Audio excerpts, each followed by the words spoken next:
అందరికీ నమస్తే అండి. అన్షువేర్ the rate of YouTube channel స్వాగతం. నేను మీ కేఎస్ వరప్రసాదను. నేను మీకు ఈరోజు వీడియోలో చాలామందికి అహంకారంగా ఉంటుందండి, అహంకారంగా మాట్లాడుతుంటారు. వాళ్ళ గురించి కొన్ని ఈ అనుభూతుల్లో చెప్పినవి ఏంటంటే, ఎంత తీగా ఉన్న పండు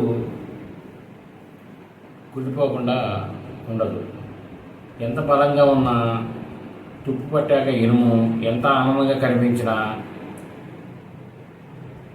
చెదలు పట్టాక చెక్క, ఎంత ఐశ్వర్యం ఉన్నా గర్వం పెరిగిన మనిషికి నాశనం కావడానికి ఎంతో సమయం అనేది పట్టదు.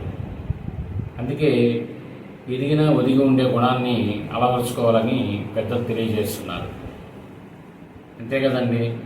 ఇప్పుడు మనం బాధ్యతగా ఉంటే మన భవిష్యత్తు, మన పిల్లల భవిష్యత్తు బాగుంటుంది. మన మాట కానీ ఏదైనా ఆచి తూచి మనం ముందుకెళ్ళాలి. ఈ వీడియో మీరు పూర్తిగా చూసినందుకు ధన్యవాదాలు. మేము మరిన్ని వీడియో చేయడం కోసం లైక్ చేయండి, షేర్ చేయండి, తప్పకుండా సబ్స్క్రైబ్ చేసుకోండి.